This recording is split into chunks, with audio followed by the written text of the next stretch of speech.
Welcome to a tutorial on functions presented by the Regent University Math Tutoring Lab. In order to better understand functions, we will examine key terms that we will use when dealing with functions, we will study the key features of functions, and we will learn how to evaluate and graph functions that we are given. First, we will look at four key terms that will help us understand functions. A function is a relation between two sets, or groups of items, where any item from the first set corresponds to exactly one item from the second set. The domain of a function is a complete list of all the items from our first set. The range of a function is a complete list of all of the items from our second set. And a function is called one-to-one if every item from our first set corresponds to a unique item from our second set. Here's a visual representation of a function. In this example, we have two groups, Royals men's soccer players and Royals men's soccer positions. The players are our starting or domain set, and the positions are our second or our range set. Notice how every player has a single position that they're assigned to. If a player was assigned to more than one position, this wouldn't be a function. We also know this function is not one-to-one because several players correspond to a single position. In our second visual representation, we have two different sets, general education courses and class start times. Our domain set is the list of general education courses, and our range is the list of class start times. Notice that this example is not a function because some of the general education courses correspond to multiple class start times.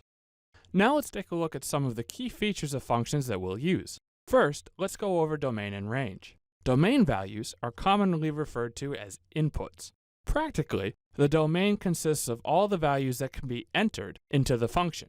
Range values are commonly referred to as outputs. Our range consists of all the values that can result from the function after we've plugged in each domain value.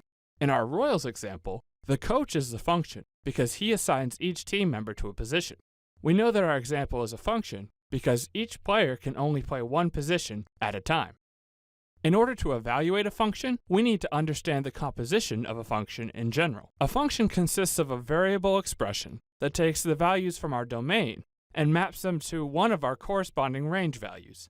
We can evaluate functions using constants or other variable expressions. The range values will depend on the operations present in our function and the type of domain values we plug in. Here's an example of using variables and constants. For the squaring function, x squared, any number we plug in gets multiplied by itself.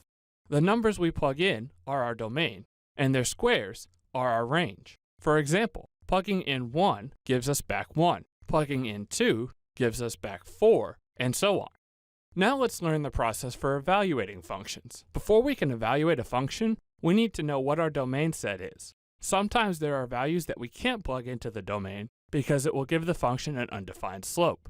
This should also give us a good idea of what our range values can be. Functions are usually displayed as a polynomial arranged in descending order. It will look something like f of x equals ax to the n power plus bx to the n minus 1 power, all the way down until we get to adding our constant term, c. In this form, a, b, and c are all numerical coefficients, and n is a constant power for our variable x, with each of the following powers getting smaller. An example would be x squared plus 2x plus 1. In order to evaluate our function, we need to replace every variable x with the number or expression that we are plugging in from our domain. From here, we can operate on the right side of our equation until we have a simplified answer. To evaluate the function x squared plus 2x plus 1 at x equals 2, we start with our original function and then plug 2 in for every x value. This gives us 2 squared plus 2 times 2 plus 1, which equals 9. If we're replacing x with another variable expression, we should use parentheses to make sure we operate correctly. If we want to evaluate the function x squared for x plus 1, we need to use parentheses to plug x plus 1 in for x in our function. This gives us the quantity of x plus 1 squared, which equals x squared plus 2x plus 1 after we FOIL. Now that we know the process for evaluating functions, let's look at graphs of functions. In order to determine if a graph is a function or not, we can use the vertical line test. We draw vertical lines at regular intervals across the graph we are given. If none of our lines intersect the graph at more than one point, then we have a graph of a function. Here, we can see that a vertically oriented parabola passes the vertical line test, making it a function. We can also tell if a graph is one-to-one by using the horizontal line test. The process for using the horizontal line test is the same, but we want to check our regularly spaced horizontal lines to make sure that they only intersect the graph in a single point. Be careful, a graph can pass a horizontal line test without being a function. This horizontally oriented parabola is not a function, but it does pass the horizontal line test, while the vertically oriented parabola that was a function does not pass the test and isn't one-to-one. Some common functions are lines and parabolas. All lines with a defined slope are functions. The only lines that aren't functions are vertical. All parabolas that are oriented vertically or are symmetric about a vertical line are functions. Parabolas that are oriented horizontally are not functions. This graph shows us that a line with a defined slope greater than 0 passes both line tests, making it a one-to-one function. Figures such as circles and ellipses, along with other closed figures, are never functions or one-to-one.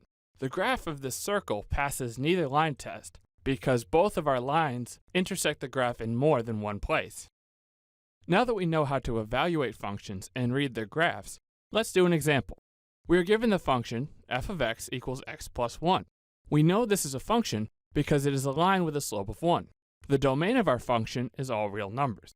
We can plug in any number for x and get back a unique number. The range of our function is also all real numbers because our function maps each number in our domain to a different unique number in our range. In this case, our function takes every number that we plug in and adds 1 to it. Now let's evaluate for f of negative 1. The first step is to replace every x with a negative 1. This gives us f of negative 1 is equal to negative 1 plus 1. We simplify to find that negative 1 gets mapped to 0 by using this function. By looking at the graph, we see that plugging in a number value into our function gives us a point on our line. Now that we know what our function does to numbers, let's plug in another function into our function and see what we get as a result.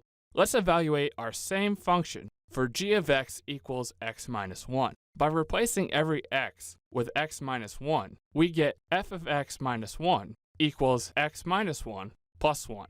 After simplifying, we find that our function maps the line g of x equals x minus 1 to the line for the function h of x equals x.